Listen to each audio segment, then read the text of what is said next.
काम नगरेसम्म खान पुग्दैन हैन, काम नगरेसम्म पैसा आउँदैन, पैसा भएन भने जिन्दगीमा केही पनि हुँदैन नि हैन। सिधै गयो भारीको चाहिँ ल्या।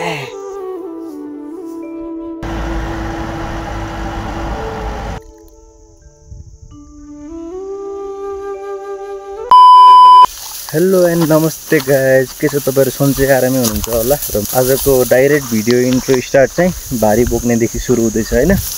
गाउँले जिन्दगी के गर्ने, काम नगरेसम्म खान पुग्दैन हैन, काम नगरेसम्म पैसा आउँदैन, पैसा भएन भने जिन्दगीमा केही पनि हुँदैन नि हैन। अनि यसरी चाहिँ भारी बोक्नु पर्छ। यो चाहिँ घाँसको भारी, अनि टोटल घाँसको भारी चाहिँ आज कति थियो भन्दाखेरि 345 भन्दा बेसी थियो हैन। तर हामीले पुरै बोकिसक्यो 300 जति, अब 45 जति होला। अनि हामीले बोक्नु पर्ने चाहिँ ठाउँ यस्तो पहाड माथि बाटो थियो हैन। अनि बाटो चाहिँ यस्तो डेन्जर छ क्या, अनि त्यहीमा चाहिँ यसरी बोकेर हिँड्नुपर्छ। हामी गरिब दुःखी मिडल क्लास फ्यामिलीमा चाहिँ पैसा नकमाएसम्म, दुःख नगरेसम्म अनि सुख चाहिँ आउँदैन। चाहे त्यो धनी होस् चाहे गरिब होस्, त्यो यदि त्यसले दुःख गर्दैन, त्यसले मेहनत गर्दैन भने त्यसलाई चाहिँ सुख चाहिँ आउँदैन हो कि नि। त्यसैले यसरी काम गर्दैछ। अब यसरी ट्याक्क ओह्रालोमा झऱ्यो, ओह्रालोमा झरेपछि मैले यसरी ट्याक्क यसलाई मैले यसरी फालिदिन्छु होइन। सिधै तल यसरी सिधै गयो भारीको चाहिँ ल्या।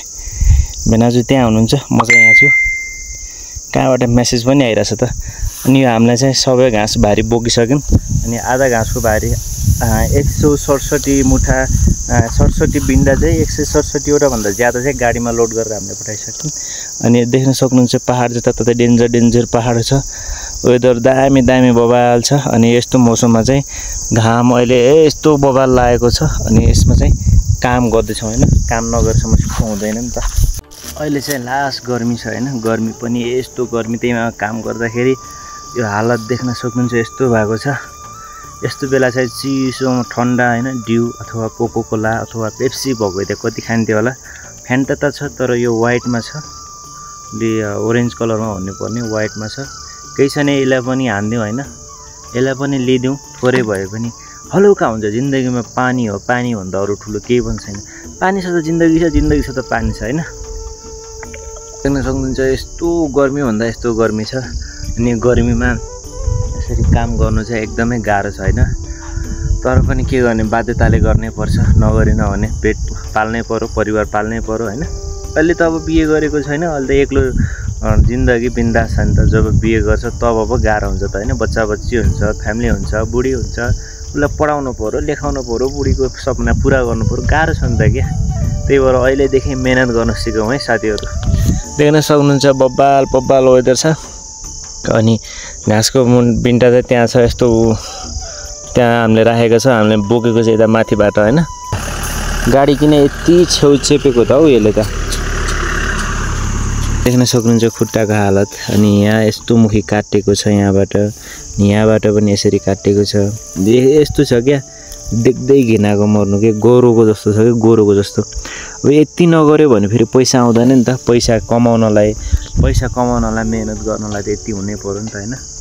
दुःख पसिना दिनभर मेहनत गर्यो, पसिना बगायो, अनि साँझको चाना चाहिँ ठिकै हुन्छ क्या त्यो समयको, त्यो दिनभरिको पैसाले।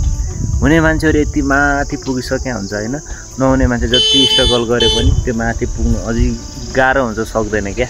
तर दुःख गर्न छोड्नु हुँदैन, एक न एक दिन अवश्य माथि पुगिन्छ होइन। काम ठुलो सानो हुँदैन। हामीले चाहिँ खाना यसरी घरबाट प्याकिङ गरेर लिएर आएको छ। अनि घरबाट चाहिँ सबै कुराहरू बन्दोबस्त नै गरेर आउनुपर्छ नि त। यसरी यहाँ चाहिँ दाल छ, यहाँ चाहिँ भात छ होइन। अब यसलाई ट्याक्क अरू त्यस्तै थाल ल्याउन चाहिँ बिर्सियो। खाना चाहिँ अब दुईजना छौँ, केमा कसरी खाने भन्ने कुरो अलि अब कन्फ्युजमा बनाएँ। यहाँ चाहिँ दाल छ। कस्तो थाल ल्याउन बिर्सेको त यार हामीले यार। डब्बाभित्र भात खानुपर्ने, डब्बा हालेर नि कसरी खाने फेरि। प्लेटमा नि बन्नु भएको सायद ढक्कन। सायद दिनभरि यहाँ हुँदैन होला के अरे। गाडी आयो लोड गर्ने हिँड्ने त अब त्यही 32 मुठा के। फेरि भोक लाग्यो घर खाइदिउँ न त। प्लेटमा कसरी खाने हो त यार।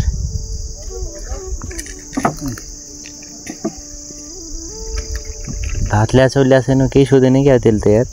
क्या सोध्नु न।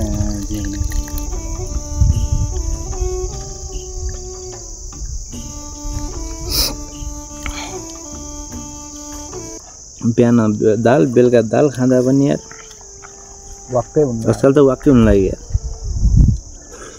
म त यो ठाउँ देखेर नि वाक्क हुन लाग्यो क्या मिर्ची अब 6-7 महिना भइयो। एउटा ठाउँमा धेरै बस्यो भने त आत्रुई लाग्छ मलाई फेरि। मलाई पनि त्यस्तै हो।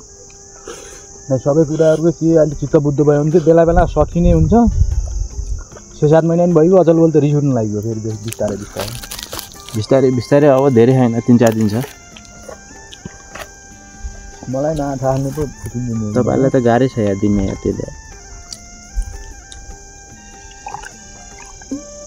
भोलि आउँछु अहिलेको बास बस्न जान्छु भनेर यहाँबाट 11-12 बजीतिर निस्किनु पर्ने 12-1 बजीतिर निस्किनु त हो। फेरि पैसा हुन त तपाईँको त फेरि अस्तिको त 8,000 यहीँ छ चोखै त्यसलाई दिनुपर्ने। कति 8,000 त दियो।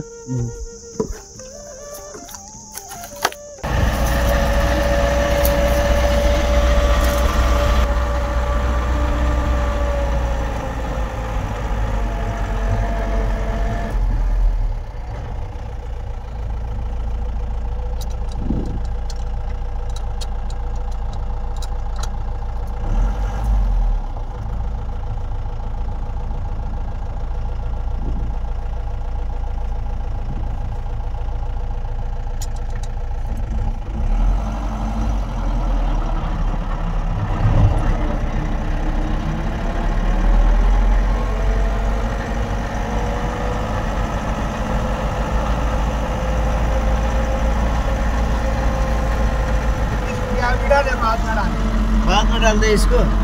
इसमें कितने 47 है, इधर 80 है। गाडी ब्यागमा जाँदैछ नि त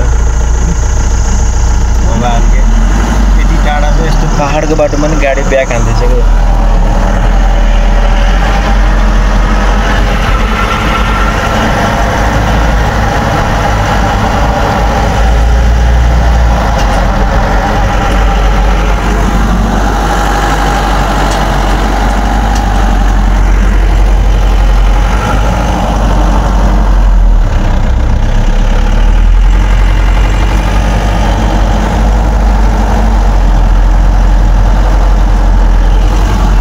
बाहिर छ पुरा, बस हात र खुट्टा मात्रै भित्र छ। गाडी ब्याग हान्दिरहेको छ पहाडको बाटो मान्ने पर्छ नि त होइन।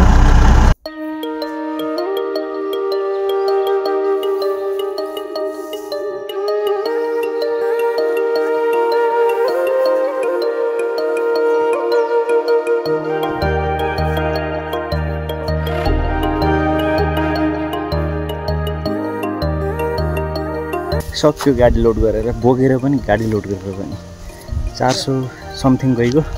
गाडी देख्न सक्नुहुन्छ पुरा लोड भइसक्यो यहाँ।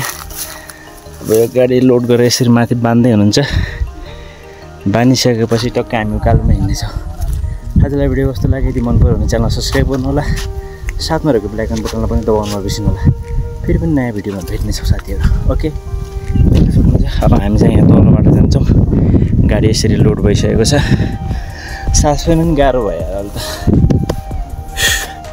फेरि पनि नेक्स्ट भिडियोमा भेट्नेछौँ। यदि भिडियो मन पर्यो भने भिडियोलाई लाइक गर्नु होला, च्यानललाई सब्सक्राइब गर्नु होला।